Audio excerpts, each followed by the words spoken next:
Welcome to the Intentional Life podcast, where it's all about real strategies, real tools, and techniques to help you truly become the author of your life story. Hello, everyone. We're so excited to be back in the fresh, 2020.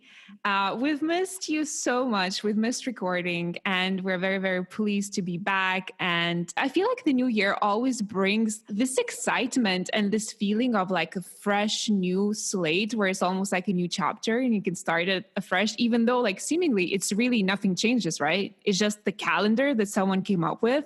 But then for some reason, the energy of it is so strong. Do you feel that, Camilla?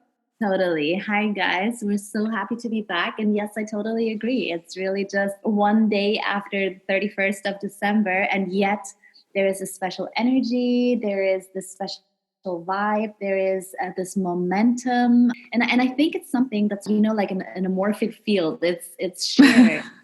So Yeah. many people with their New Year's resolutions and their goals and their hopes for this new year. So I feel like it's a very special energy to make certain changes or to aspire to new things. So yeah, a very special time. Also the beginning of a new decade, which I read people call the golden 20s, which I think is so cool. Oh, wow. That's cool. I didn't hear that. The golden 20s. I like that. I may steal that. Back in the 20s, so to speak. So yeah, it's so exciting.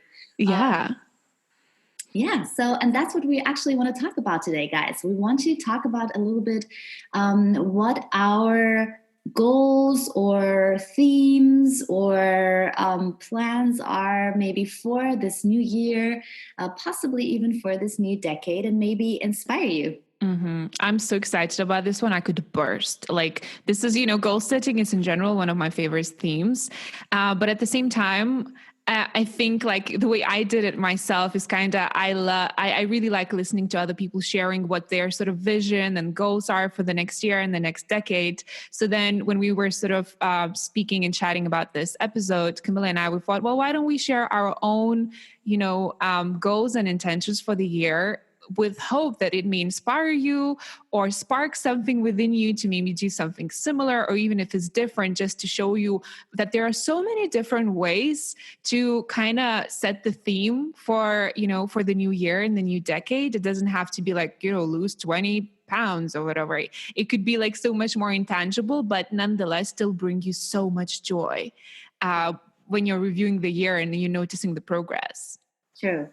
And also maybe a little disclaimer, this is not to put any sort of pressure on you. So if you're in a moment where, things aren't going so well, which I can totally relate to because my year hasn't started off all that great and with, fireworks and exciting stuff, it actually hasn't, but that's okay. We still have so many days left, and it is the ups and downs that really make life. So no pressure, but just keep the intention up, keep the intention going. So talking about this, well, Vilma, do you have any theme word for the new year or the new decade? Yeah, this is something actually that I've done for the first time. I never used to do that before, but then I think this one is definitely, I think, borrowed inspiration. I can't recall now where I got it from, but basically someone was suggesting to choose either word or a theme for the whole year and really remember it and revisit it and ingrain it into everything you do. So then I kind of had a thought about it, and the word that I've chosen was courage. And courage, I think it means so many different things for different people. But basically the way I decided to use it and intend to use it is that whenever I'm faced with some sort of decision or I find myself in a certain situation, which may, ask me to choose between, say, staying more in comfort zone or going full out, I really want to remind myself of the theme that I decided to set for myself for the year and go for the bigger decision that would probably end up stretching me. So, while it is something that sounds good on paper, when you are in these situations, sometimes it does take a lot of courage to, completely go out of your comfort zone and choose something that you don't really know where it's going to lead you, right? And it goes against our, like Camilla and I talk a lot about the primal wiring, where basically the brain will always want to go towards something that's safe, that's familiar. because essentially that means survival for us. So what I want to do this year is to really step out of that in order to grow and experience. And, I think once you do that, when you start saying yes to the universe, it's just, I find there's so much magic, and I feel like the life becomes so much more fun. So, for instance, one example where that I was thinking where I could apply this, I'm, looking for, say, conferences to speak at. And this year I really want to have at least a few speaking engagements. And that is so out of my comfort zone. And I usually would never do that. But then, when I'm looking through them and I'm, reviewing application forms, I'm reminding myself of courage. And, it's not even about being featured on the conference. It's rather who I will become while applying, preparing, and speaking in say, a conference, right? So this to me is about the courage, that whole process. What's your words or theme? My word or theme is abundance. Oh, I love it. Yeah, I absolutely love it. It just speaks to me, but also interestingly, it's gotten a whole new meaning for me lately. So, abundance, so kind of the belief and the faith that there is enough out there for all of us, right? There is no lack that isn't temporary, or maybe even in your mind. There is enough out there for all of us, and it's maybe up for us to grab it, or to look for it a little harder, or whatever it is. So that is kind of like the essence of this theme for me. On the other hand, the new meaning that it's acquired is abundance, as in the wholeness of the experience, right? So really, the ups and downs and highs and lows that are included in this word, actually, because there is an abundance of everything in the world.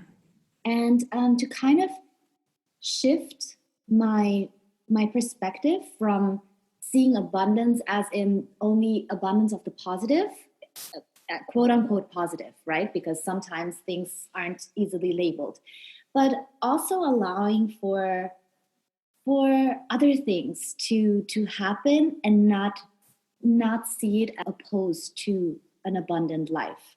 So when I believe that when we stop wanting to control the outcome so much, that's when we can really allow for this flow of life to take course, and kind of surrender to it, and change our definition of, for instance, abundance, or even what it means to be happy. You could not be happy without feelings of sadness. You would not even know what it is. So really expanding these words a little bit into more of a whole concept that includes, different aspects of it, and kind of always having in mind that this journey towards an abundant life, a fulfilled life, come with certain ups and downs, and that is normal, that we can accept and not resist it, right? I think resistance just is such an energy waster. I love saving energy, and I love talking about energy. And I think, I love that you're changing the definition a little bit. And abundant is like rich in everything, in sadness, in laughter, in tears, in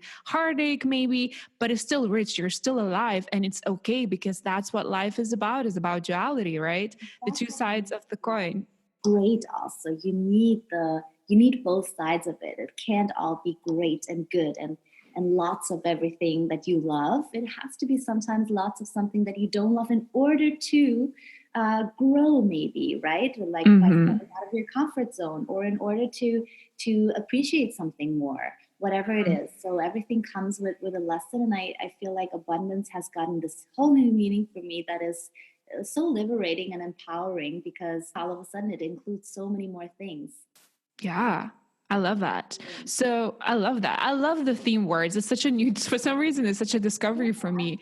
And also, I've been inspired by, I don't even know whom, but I've seen it around. So definitely, guys, we invite you all to think of a theme word for this new year, and kind of have it always in the back of your mind, and trying to have it guide you. Great. So we started with a theme, and then we thought we would share a few of our goals hyphen intentions for 2020. So the theme is kind of the overall, riding umbrella thing. But however, we did go kind of deeper into other things that we decided or we want or we intend to implement into our lives. Camilla, do you want to start with your first? So actually, this is more of a concept or of a mind hack than a goal. Let me just say. So it's an idea that I actually had last year already, and this year I've just started to implement it in such a natural way. So I think it's been on my mind for long enough to kind of come naturally to me now, and I call it the "I'm living the dream" concept. Right? So it actually got inspired by me watching some kind of movie or probably several ones where, this feeling when you see the main character and she always looks good. Her hair is always blow dried perfectly, She lives in this super cute or chic apartment, and then she goes to her job, which, is in a really cool place. And she has great and fun coworkers. Then she gives killer presentations that I always think in the movies, wow, those presentations they give, they're so amazing. And after work, still perfectly styled and everything, she'll go to meet her perfect group of girlfriends. And a lot of times movies, right, they portray these kind of lives where you're like, oh, this is all so perfect, apparently. And so that's where I got this idea, like all of a sudden it came into my mind, well, she's living the dream, right? And then I thought, well, wait a minute. I'm living a dream. I'm living someone's dream, right? So it doesn't even matter. Like either you're in this neutral or even good state where you can say, well, yes, I am living the dream. Or you are in a state where you're like not so sure of it. And then you could always say to yourself, well, I'm living someone else's dream, because there's always someone who's in a worse position than you are.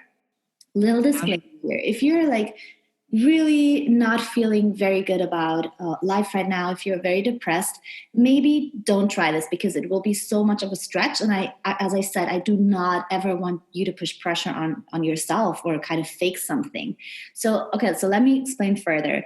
With this thought in mind, from time to time, thinking I'm living the dream, what I notice is that my attitude shifts completely. So how do you behave in a setting that is someone's dream? How do you behave at a job where you would say, this is actually a dream job? If I forget about my complaints and my, disappointments here and there for a minute and focus on the general thing, well, maybe you come to the conclusion that this is actually a dream job. Which does not mean that everything needs to be perfect. It's more about what you want to make of it, right? So how would you behave in this dream job? Or how would you behave thinking that, oh, a lot of people would give so much to work at this job. This is someone's dream job. How would you behave in this work setting? How would you behave in a relationship if you thought of it as, well, I'm so lucky. I have this great relationship. It's right? It's part of the dream. Would you start focusing more on everything that's going well, or would you keep focusing on the things that don't go so well? So I really, what I noticed for myself, and I told a few people about this, and it had a similar effect. So what happens is that your attitude all of a sudden shifts.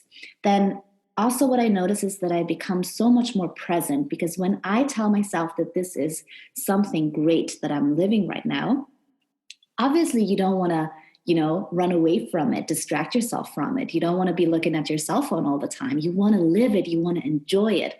So I notice this when I, do something in the afternoon with my kids and we go somewhere out in nature and I'm just looking at, the beautiful sky maybe, and I'm thinking, wow, I'm living the dream. I'm here with my kids in a beautiful setting outside in nature.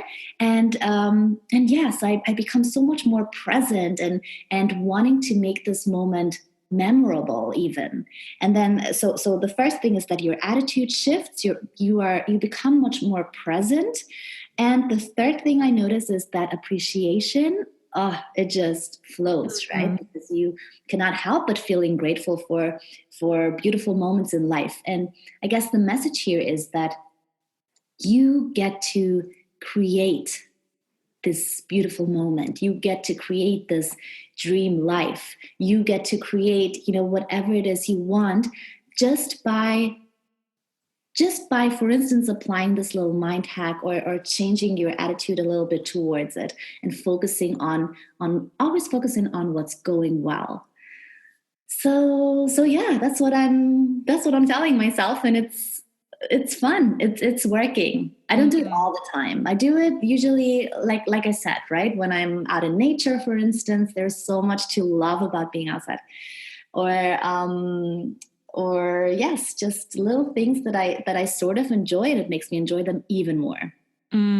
I love that. I definitely resonate with that. And that's something that I talk to my clients with a lot, which is perspective, essentially, right?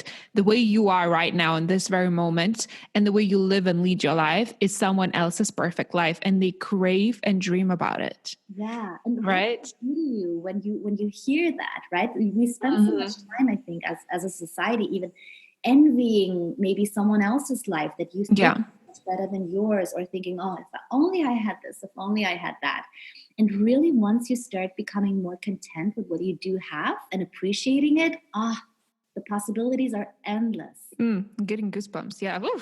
Definitely. Like it's such a power just to remind, and you don't have to do anything about it. It's just you reminding yourself of that thought in the moment. And you were like, really? I was stressing because I broke my favorite cup. Look at the life I'm living, right? I'm so grateful, right? Yeah. Look at the other cups that I have there. Yeah. Look at the other cups I could buy, right? So definitely. I love that one. And I definitely resonate with that one. I think it's a great hack to have in your toolbox for 2020 and hopefully the coming decade. The way I went about crystallizing my goals and intentions for 2020 was kind of doing it backwards. So what I did first, before even actually writing down what I like to implement, was spending some time to come up with a vision of myself that I want to be at the end of the year. And I even wrote it up like in the first person, Vilma is this and that, Vilma achieved this and that, Vilma showed up in that way. And I wrote it in past tense, law of attraction and all of that. And it really, really felt like it's already done, right? So really I spent some time in that energy of what sort of, woman I am at the end of the year. And it did take some time and made me really look into my long-term goals and think about, like I said, the sort of woman that I want to become, the changes that I want to see in myself and the world, like what changes would I like to see in the world? And then ask myself whether I have so far been really living in alignment with that. Because we see so many people who sort of declare dramatically of the change that they want to create, but then you look into their lives and you don't really see them making goals in integrity, in alignment with what they're saying that they want to see, right? They don't always walk the talk. So I had to really go inside and be like, well, where have I not been in alignment with what I think that I want to see in the world? And when I asked myself whether I am, fully embodying what I want to see, my answer was partly. I have not been. Definitely, there are so many places where I can still improve. And, even though I do take goal setting and planning really seriously and have done so for years, I think this year I really took time to be super intentional about it. And it's funny because that's what our podcast is about. That is, that's in the title. What's your intention? How intentionally are you going to make these decisions? And interestingly enough, what happened is that I ended up planning much less than I usually would for the whole year. But the goals that I ended up planning are completely in alignment and in integrity with who I am and who I want to become. So that was I wanted to give a disclaimer how I ended up doing, because it's different than I usually did it. So I went to I went with the end goal in mind, and then I kind of reverse engineered what I need to do and learn and, improve, implement in order to get there. I love it. And it why it resonates so much with me, because really what you're doing is you look at it from a place of abundance, as in, I already, I already see myself having achieved this and that, or embodying this or that at the end of the year. and not from a place of lack. I'm missing this, so now my goal is to become. So Yeah. that's a little shift, but I think it's a very significant one. That's a good point. I love Yeah. it. Yeah. That's totally true. Yeah, I didn't see it like that, but definitely that is a place of abundance. That's a complete belief that this is what's going to happen, right? And so yeah, so I'm the goals that I'm going to be sharing are more like my personal development goals. I did make some business goals, but I don't think that's relevant. So the first one, what I definitely want to implement is to become extremely versed in making decisions. And now you may be thinking, well, like, what's that about? Like, what's so important about making a decision? But, I personally think the more I look into this, the more I work in the field, is that being able to make a decision and then stick to it is an absolute superpower. Because that means that, once you make a decision, it's as good as done. And we already spoke about that, I think previously, that when you make a decision and then you exercise the power to achieve it, I think that's an absolute superpower. And we really lack that focus in our society in general. And the way I see it is that from now on, I want to exercise that whenever I make a decision, I honor it, I show up for it, I stick to it. And it's inevitable that whatever it is that I decided, it's law that is going to happen. Now, of course, I'm not saying that there won't be exceptions or adjustment or course correction. Of course, I allow for flow and allow for creativity. But in general, I want to really work on completely installing a trust in myself and me being able to carry out my decisions. Because I feel like once you have that confidence in yourself, that saves, again, so much time and energy doubting, wondering, hoping something will happen or something will change in your life. So many times we start a year where we're like, oh, I hope this year is going to be different. So what decisions did you make to make your life different? And, as an example, I heard this recently. Someone asked a woman to try to tear up a piece of paper. So she took it and she tore it into two halves, right?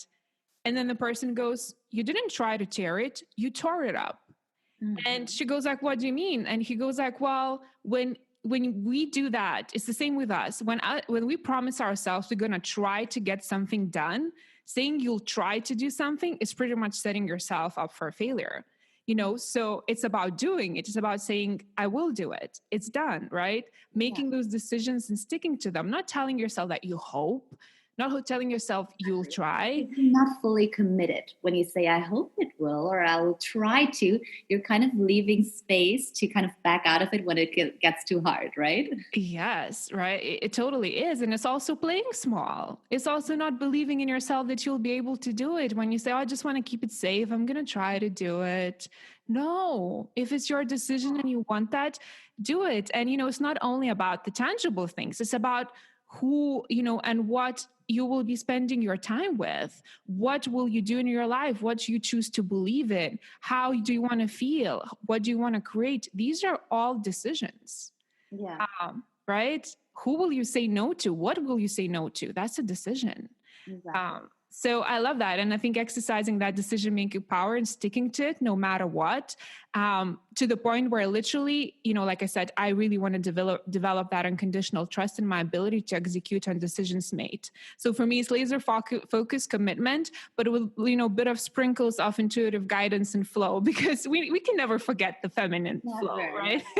Yeah, I fully resonate with this. And, I do think that whenever we or maybe the people that have particularly a hard time making decisions, it's not so much the insecurity of what to choose between the different options that you have available. It's the insecurity that you will be happy with this or that you will be able to stick to it, right? It's kind of more the insecurity about what will come after you made this decision. Like kind of mentioned, right? So that's possibly important to keep in mind, guys. If you are having a hard time making a decision, we tend to think that it's about the very decision, but really it is about our, as Vilma said, our self-confidence in the decision making, our commitment to ourselves and to our word. So yeah, that's very interesting. Yeah. And also please remember, if you're thinking about the outcome and you're afraid, there's no right or wrong decision. Exactly. And Unless you're thinking of killing someone, then I think that's probably wrong one. yeah, but even if we also and that's what I've tried to say with my own perspective, shift in perspective when it comes to the word abundance. For instance, we need to stop labeling things so rigidly. So this is good, this is bad, this is sad, and this is happy or something. We need to go much more towards the fullness of the experience, the wholeness of the experience, not resist the quote unquote negative experiences or feelings so much, because they could be part of an overall great situation. So yeah, maybe changing up those labels a little bit will also ease that for you and make it easier to make a decision more assertively. So I love that, Vilma. I'm very excited to see what great decisions and full of courage you'll make. Yeah, you can keep me accountable on that one. Oh, that's great. So yeah, I mean, the third thing that I do kind of goes along those lines, probably.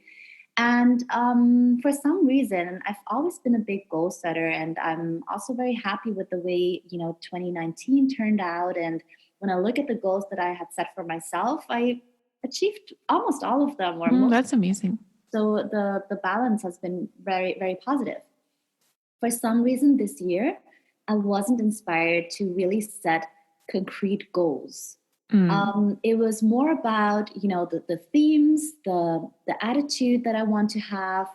And then my third one is really the focus on myself, always with this question in mind: who do I want to be in 2020? How do I want to respond in situations when certain events happen? What do I want to create?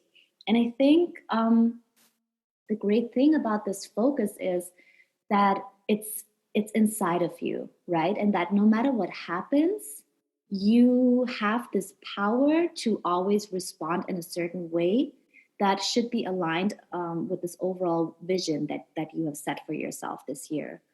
So it's not really about chasing outside goals, and that sometimes imply, when I lose those 20 pounds, I'll be happier, and when I get into this relationship, then I'll feel better, whatever, right? So it's not from this place of lack and everything that you need, but really this focus on yourself and on within. Who do I want to be in 2020? Who do I want to be in this situation? Who do I want to be in this relationship?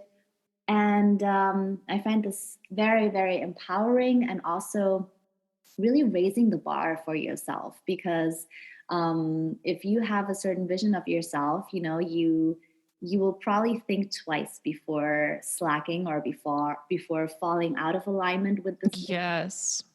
So again, it's about being really intentional. And I must say, Vilma, I love that we picked this title of the podcast, The Intentional Life, because with every episode, it's much more meaning for me. It's right. All of a sudden I'm thinking, yes, that's the only thing that matters, is that you are intentional. So yes, in the spirit, if this resonates with you, ask yourself, what is your vision for yourself, and who do you want to be this year? And it will influence all of your decisions and your actions and the way you respond. It will influence all of that in such a positive way. Yeah. I like that. You know what? It's interesting, because I use the exact same thing. Like I said at the beginning, like what I did, I said, the vision where I am at the end of the year, and I actually already use it, because one of the things that I decided that I'm going to be is someone who walks in nature daily. And, because for me, it really is not just a walk. As you know, I'm like obsessed with nature. And sometimes, when you look at my Insta feed, you may think that I'm some botanical flora admiration society, not a coach, because I post so many like nature pictures. But for me, walking is combining the two concepts, like, the nature is sort of the yin, the healing part, and motion, walk is the yang, right? So you got like, and plus motion creates emotion. I get ideas, I get inspired, I get healed by nature, and I decided that I'm someone who wants to walk every single day in nature. And like what you just said, there are moments where it's kind of getting late in the day, and I still have things to do, and then I'm really inclined to just sit on my sofa and just bash it out on my laptop, and I'd be like, oh, but who do I want to become? I want to become someone who walks every single day, even if it's 20 minutes, right? And I put my laptop down, I, put on the coat and I go out. It really, really works in those like moments when you're so tempted to just like, oh, it's okay, I'll just skip one day. Yeah. And I love what you said. It's just 20 minutes. Oh, guys, this is so important. Sometimes we just set goals that are way too difficult, and then we set ourselves up for failure. I actually last year I made the goal to walk 15,000 steps a day. Whoa, that is a lot. That's a lot. That is a whole lot, right?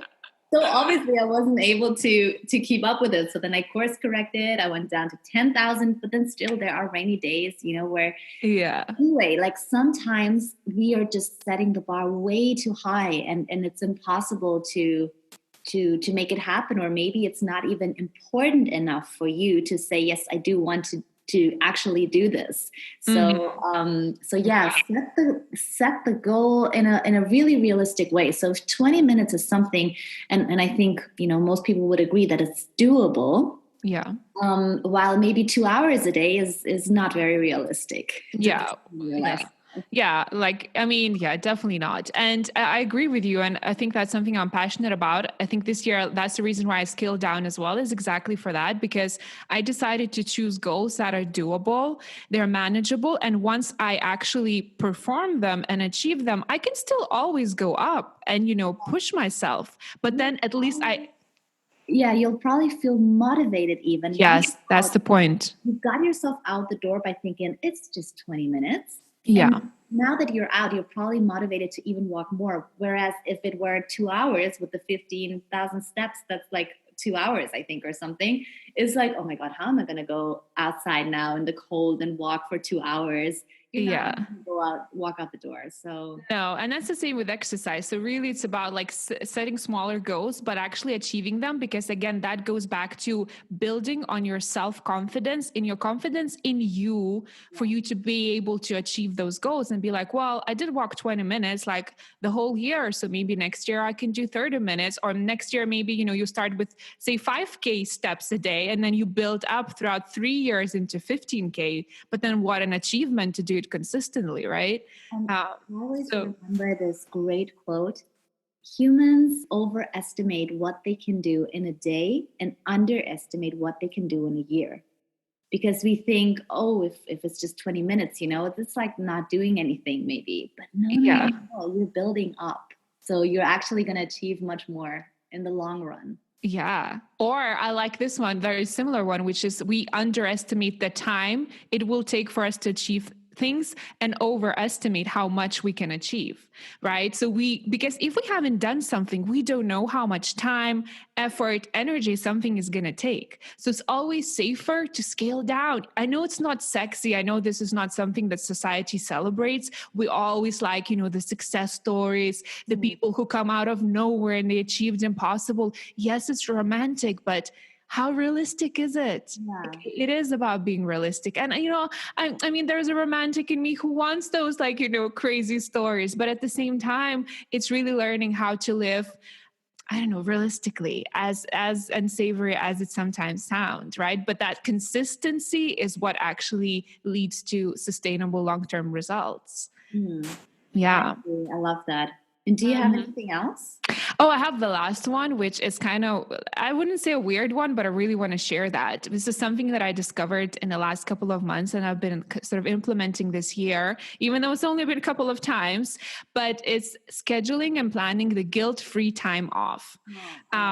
Right. And that's, I think, something that all of us self-employed, people, we know how it goes when you are you own your own practice, like with our coaching practice, I also have some side projects where basically I'm always on because I can work from wherever. I just need my laptop and internet connection, right? So what happens is that I don't really ever switch off. Even when I think like, oh, I'm going to watch a movie, I'm still at the back of my mind thinking, wow, I could have done this. I could have used this time to prepare my coaching notes or things like that. And then I realized that I do want to introduce some time where I completely switch off and I don't feel guilty about it because it's part of my plan. And, it's even planned in my calendar. And what I do is now take Sundays off completely. I even try to do it off social media. I don't check it. I don't upload anything. And I try to like either plan a little local trips, because traveling is so rejuvenating. Spend time in nature, spending quality time with my friends and family, you guys. Like, sometimes we're so connected and so on, even when we're with them physically, we don't really spend a lot of time being present with them, right? And I feel like when I have that Sunday off, this is my beginning. Hopefully I can do more, moving forward, more days like that. But for now, it's just a day, which is already very, I feel like, abundant for me. I feel like taking the whole day off out of the 7 days is already a lot for me. But what I noticed is that I go back to my work week on Monday so rested, so inspired. I am more productive because I know that if I work for 6 days, like really work, I won't be postponing it for Sunday. I won't be stretching myself out too much, right? I'll be more focused to finish it off so that I wouldn't have anything left for Sunday. So for me, it really is proving to work out. And then again, spending that time with the people that matter to you. For instance, I spent a few weeks this year already at home, at my hometown with my mother, because I really wanted to be intentional about just creating memories with her. Because you guys, something that I realized, which is funny throughout the holidays, is that our parents are not immortal. Like, I know it sounds really random, but you know how you just look at your parents and you think they're just going to be there forever because they just have. This is all we know. They're there for us. But you know what? It's not true. And, it kind of hit me hard and made me think about life and made me think about, I don't know how many more years I have with my mother, right? And I really want to intentionally make time to spend time with her, get to know her maybe better, because all I knew is a mother. But, but our parents are also people and they have interests and they're so interesting and there are so many stories we don't know about them. So kind of this is what I did as well. So, and definitely we did, tripping and eating out on Sundays with her. And I just really, really enjoyed it. So that's something I also want to suggest to you. Maybe that will inspire you as well. Maybe you're already doing it. So please share with us whether you have that really guilt-free time off for yourself and connecting to others. I absolutely love this guilt-free time off. And funny enough, it hasn't been my intention at all, but it's something that I just, since I started the year a little slow, I would say, I did watch some Netflix series and movies, which is something that I usually don't allow myself to do, because I'm thinking, no, why don't you read a book or watch a documentary or, take an online course or something? Yes, so exactly. I snob it off in my own mind. And these past weeks, oh, how have I enjoyed watching just random movies, and it can also be really inspiring in some way or another. Yeah, like inspiration is everywhere, totally. So I'm the exact same thing, right? If I'm on a weekday and I'm thinking like, well, I could watch a movie or I could finish reading that coaching book, right? I will definitely go for a coaching book. And then when do you have that? You're tired and you're not even going to absorb it really. No, yeah. It's just doing for the sake of doing it. So again, it's just being intentional and not being afraid to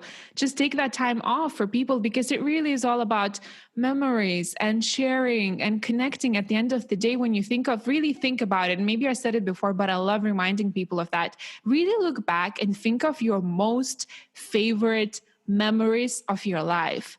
I doubt it will be when you bought something or when you had like really contentment because you finished reading a book. It will probably be when you spend it with someone you care about, or with your friends, or exploring, or like just sharing, connecting, laughing, partying. It's usually involving people that you care about, right?